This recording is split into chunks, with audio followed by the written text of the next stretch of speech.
Prime Minister says the economic survey captures India's fight against COVID-19 and our nation's strong economic fundamentals. Survey emphasizes on the huge potential for economic growth and emphasizes the huge possibilities of economic development.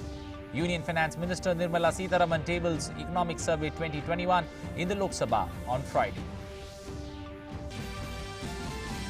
Mahatma Gandhi's 73rd death anniversary is being observed across the country as Martyrs' Day. President, Vice President and Prime Minister pay tribute to Bapu. Prime Minister says his ideals continue to motivate millions. On Martyrs' Day, we recall the heroic sacrifices of all those great women and men who devoted themselves towards India's freedom and well-being. Foreign Minister Dr. S. Jaishankar holds telephonic conversation with the newly appointed US Secretary of State Anthony Blinken. The two leaders committed to strengthen and expand the multifaceted Indo-US strategic partnership, also reiterate their commitment towards peace and security in the Indo-Pacific region.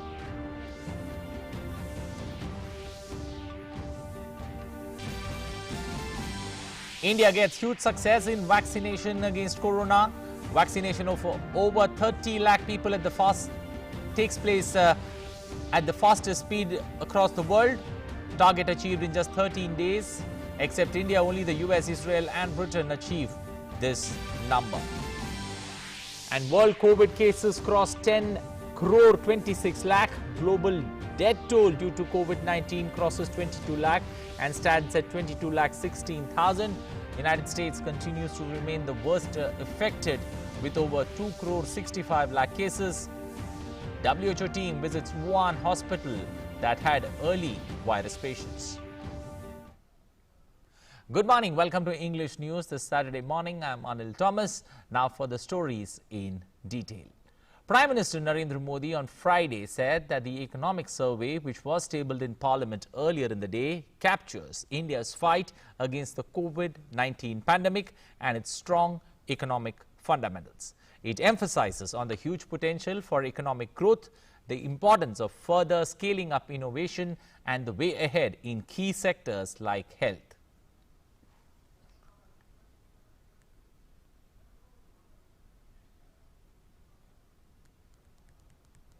Finance Minister Nirmala Sitharaman tabled the Economic Survey 2020-21 in the Parliament on Friday. The survey stated that India's economy is likely to grow by 11% in this fiscal year beginning April 1st. The vaccine drive and the rebound in consumer demand has helped it emerge from the carnage inflicted by a strict coronavirus lockdown. And let's now take a look at some of the big takeaways from the economic survey.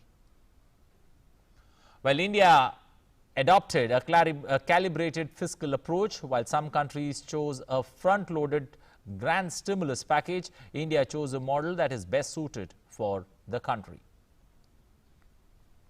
India adopted a step-by-step approach. First, India spent money on supporting the vulnerable. Then, it reoriented its approach by taking steps to boost domestic demand. And finally, it ramped up capital spending as India unlocked.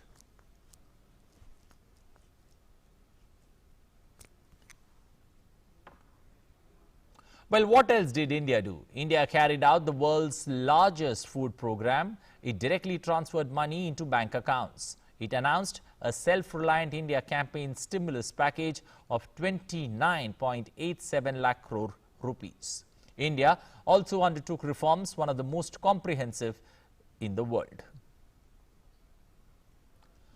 What has been the benefit? Key service indicators showed a V-shaped recovery. Foreign direct investment into service sector grew by 34% year-on-year despite the disruption. It indicated international faith in India's growth story. Also, the relief given to micro, small and medium enterprises, that's MSME, was beginning to make a positive impact on economic recovery. Well, taking a look at external dimensions, trade balance with China and the US improved as imports contracted. India also to witness current account surplus after 17 years. And foreign exchange reserves were at an all-time high. What about startup ecosystem? Startups have been a big success story in India. It added 12 unicorns last year, taking the total now to 38. Well, the road ahead, One, as food inflation eases, overall inflation is expected to moderate. The second important thing, private sectors need to innovate for India to become the third largest economy.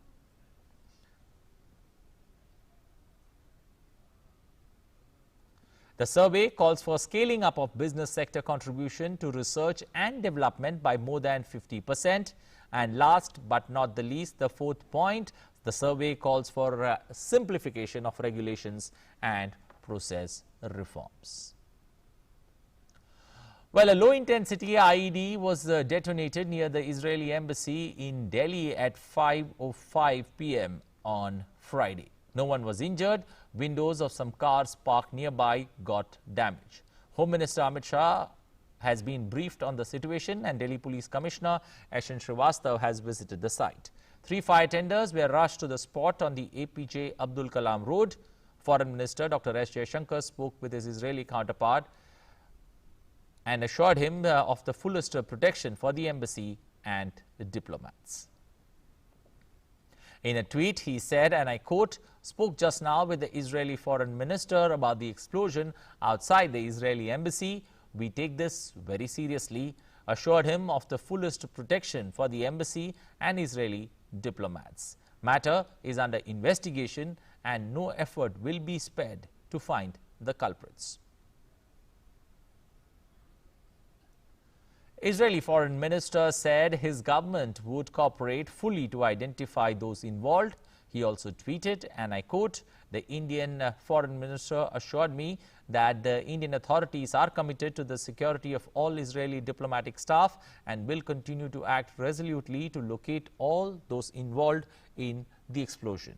I thanked him and promised full cooperation and any help required from Israel." BJP National President JP Nadda will begin the first phase of BJP election campaign in Tamil Nadu today. He arrived at Madurai airport late last night on a 3-day visit to Tamil Nadu and Puducherry. At arrival, JP Nadda was greeted by state BJP leaders and officials. He was given a special welcome of floral garlands followed by performances of traditional art forms. BJP cadres from Madurai and nearby districts were present on the occasion. He visited Meenakshi Amman Temple today in Madurai to offer prayers. He will later attend a meeting with the Tamil Nadu BJP core committee workers, followed by social media volunteers. In the evening, he'll address an election rally at Amma Stadium on Madurai Ring Road and a meeting of party office bearers thereafter. But for more on the story, we are joined by our correspondent Philip Matthew joining us on the phone line from Chennai. Philip, a 3-day visit, but a very crucial one with the BJP, setting the election campaign ball rolling with this particular visit by the BJP president.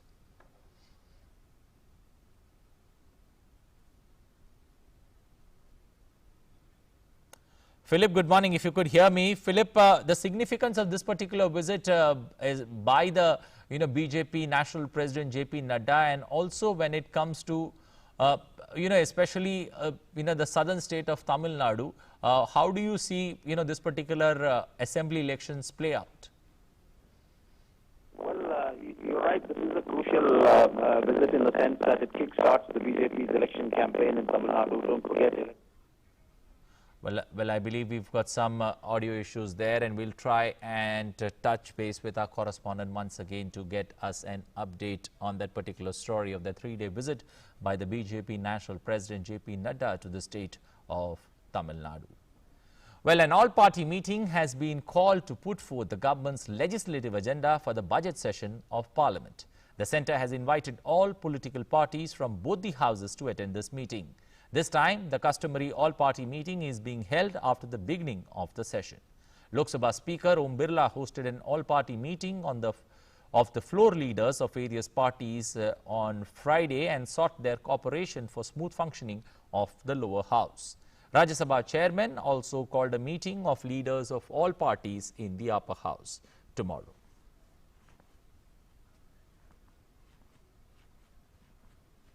Well, security has been intensified at the Delhi-Haryana border in Singhu. On Friday, the situation in Singhu deteriorated as villagers clashed and mob was seen armed with stones, lathis and swords. Additional concrete barriers separating protest sites are witnessed in the area. A large team of police personnel are also seen deployed in the area. At Tikri border too, security has been intensified. Well, for more on that story, we've got our our correspondent Vikas Sarthi joining us. So, Vikas, good morning. Vikas, it looked like it's turning into a particularly a tough zone to handle. But what's the situation there? Early Saturday morning, what's the situation that you see on the ground? And is there calm, especially in that area, especially the border areas? Is there calm when it comes to the farmers, when it comes to the protesters? Right, and the situation is quite normal here and under control, and you can see unseen security arrangement here after the security breach on 26th of January and whatever happened yesterday when some group of local people engaged in violent clashes with the protesters. You can see huge number of police personnel here, not only from Delhi police but from paramilitary also.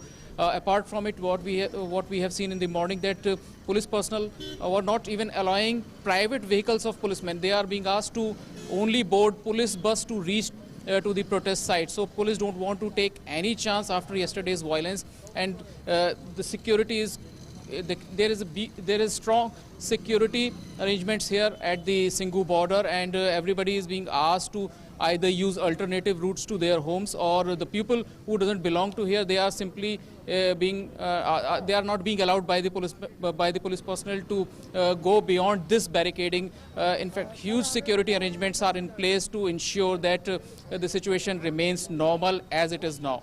Okay. Also, give us a sense, especially when it comes to numbers. Is the number of farmers there or the farmer unions there, are they slowly decreasing? Because we heard that they were decreasing. What's the sense that you pick from the ground? Are they going back? What's the mood like, especially when it comes to the border, especially Singhu and Tikri?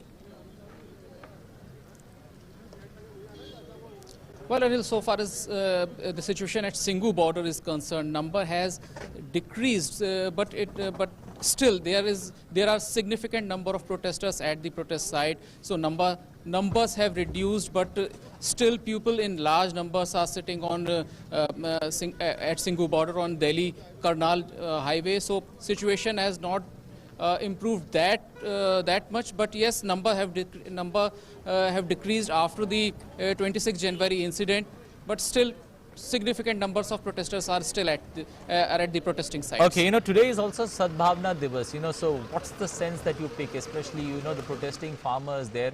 How are they planning to celebrate, the Martyrs' Day or the Sadbhavna Divas? 30th of January today, Gandhiji's death anniversary. How are the people there? Gandhiji taught the basic principle of non-violence. So what's the message that, especially the farmers there who are protesting, how do they plan to celebrate this particular day? Right, Anil, the farmers are saying they will observe Sadbhavna Divas today, and they will go for a fast till evening to observe this Sadbhavna Divas, and they will ensure that the peace and harmony remain at this, specifically at this site. Farmers are saying that they will observe Sadbhavna Divas to maintain peace, law and order, and to achieve that goal they will fast till evening. Okay. Also, when it comes to the police there, is there an increase that you see, in the last 2 days? Is there an increase, especially when it comes to the deployment there? And also the update on the people that have been arrested? Well, number of security personnel have increased since the yesterday's violence incident. Not only Delhi police personnel, apart from them, paramilitary forces are also deployed in this whole area to ensure that no untoward incident happen again. So, as far as the number of security personnel are concerned, it has grown manifold since the last incident of violence here. And you can see the trucks are moving at the protest site. Number of police personnel are increasing at hourly basis now. Okay, okay. Because, you first of all take good care of yourself. You are there at a very sensitive zone, and, we'll look forward to getting more updates from you as the day goes by. Thank you and appreciate your joining us this morning. Well, moving on, the country is observing the 73rd death anniversary of Mahatma Gandhi today. Father of the nation, Gandhiji was the greatest advocate of the principles of non-violence. India marks his death anniversary as Martyrs' Day.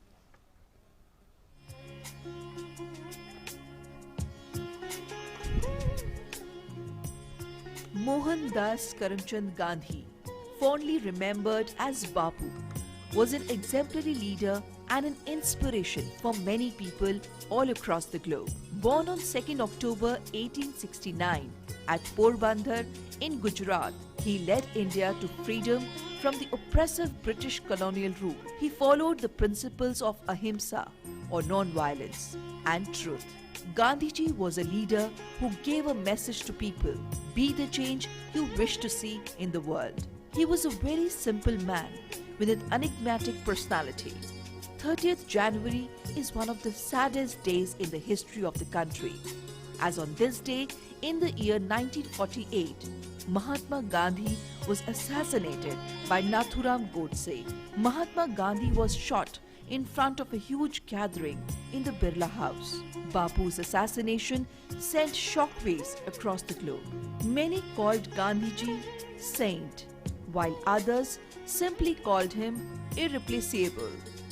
The influence of Mahatma Gandhi was seen in European physicist Albert Einstein, who called Bapu a role model for future generations. Einstein also credited Gandhiji with having created a new and humane means for the liberation war of a country that was oppressed. Martyrs' Day is also observed on 30th January to mark the death anniversary of Mahatma Gandhi. The day honors soldiers who laid down their lives for the freedom, welfare and progress of India. Bureau Report, DD India.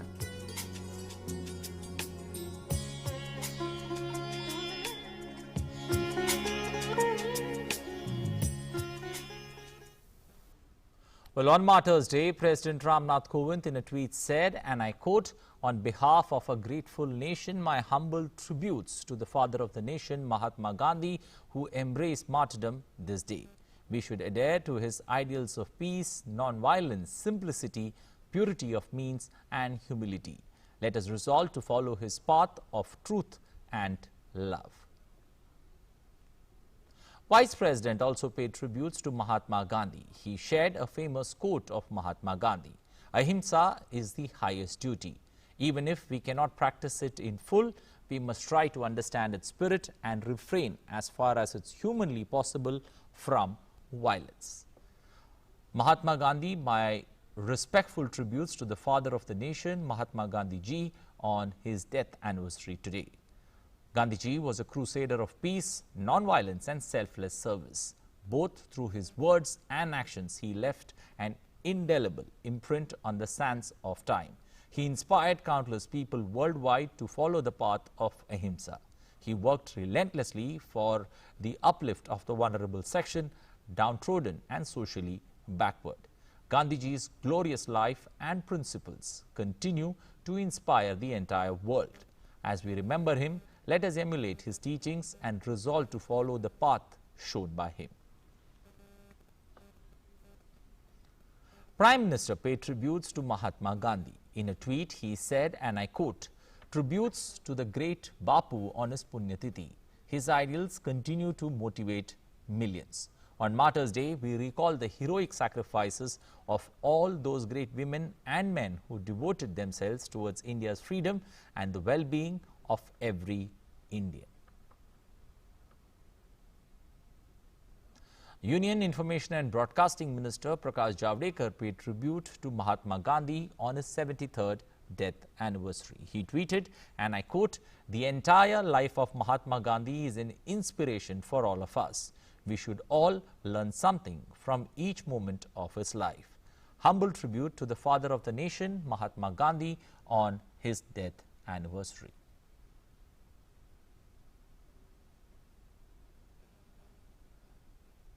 External Affairs Minister Dr. S. Jaishankar on Friday spoke to the newly appointed U.S. Secretary of State Antony Blinken. During the telephonic conversation, both the leaders expressed commitment to consolidate and expand the India-US strategic partnership. They even reiterated commitment to peace and security in the Indo-Pacific region. The Ministry of External Affairs said Dr. S. Jaishankar and Blinken appreciated the robust defense and security ties, the growing economic engagement, the productive healthcare collaboration and strong people-to-people linkages between both the nations. In a statement, MEA said that the leaders recognize the challenges of a post-COVID world and have agreed to work together to address global issues, including safe and affordable vaccine supply. They even reiterated their commitment to peace and security, especially in the Indo-Pacific region. Dr. S. Jaishankar took to Twitter and said he is looking forward to working with Blinken again. He wrote, and I quote, "Warm conversation with Secretary of State, Secretary Blinken, congratulated him on his appointment, look forward to working with him again, agreed that we could build further on the solid foundation of our partnership. Also discussed our efforts at combating the COVID-19 pandemic."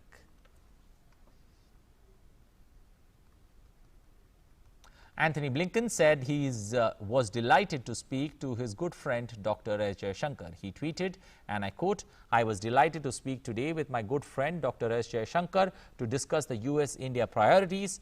We reaffirmed the importance of the US-India relationship and discussed ways we can better seize new opportunities and combat shared challenges in the Indo-Pacific and beyond." Uttar Pradesh Chief Minister Yogi Adityanath today paid tributes to Mahatma Gandhi at the Gandhi statue in Hasratganj in Lucknow on his death anniversary today.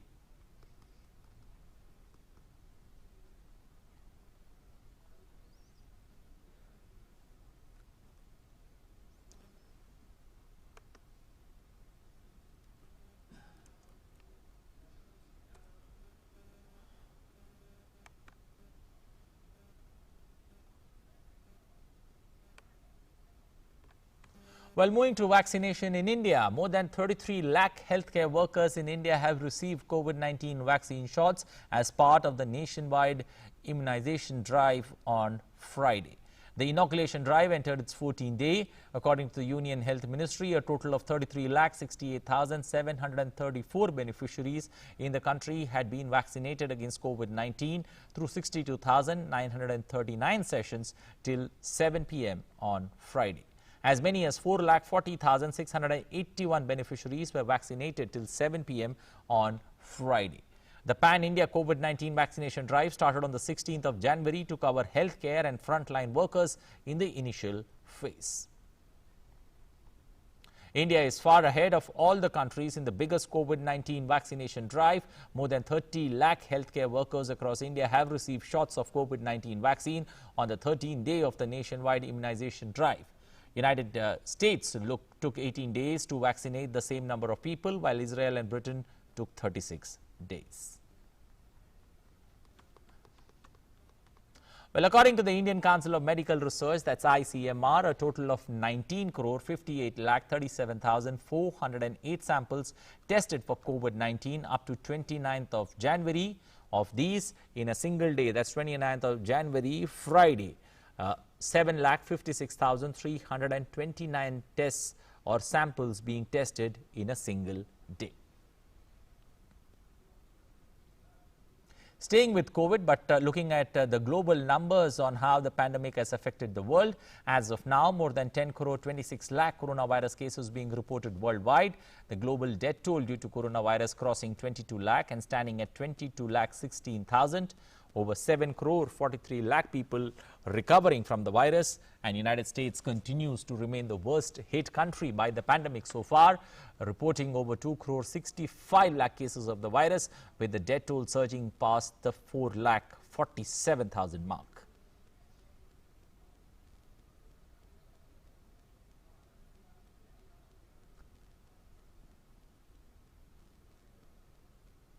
Well, let's now take a look at COVID-19 update from across the country. With a consistent rise in cumulative recoveries, India's recovery rate has reached nearly 97%.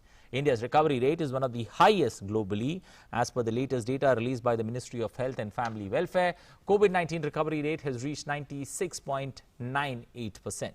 14,808 COVID-19 recoveries in the last 24 hours. Total number of recoveries in India going up to 1,04,09,160. India's total active case load dropping to 1,69,824. The active case load now consists of just 1.58% of the total cases in India. While a World Health Organization-led team of experts investigating the origins of COVID-19 on Saturday visited a hospital in the Chinese city of Wuhan that was one of the main hospitals treating patients with COVID-19 in the early stages of the epidemic. Saturday is the second day of the field visits for the team after they came out of quarantine on Thursday. The teams plan to visit labs, markets and hospitals during its remaining 2 weeks in Wuhan, where the coronavirus was first identified in late 2019. The WHO-led probe in Wuhan has been plagued by delays, concern over access and bickering between China and the United States, which accused China of hiding the extent of the initial outbreak and criticized the terms of the visit under which Chinese experts conducted the first phase of research.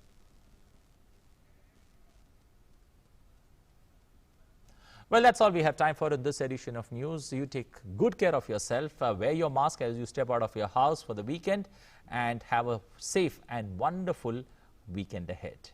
Bye-bye.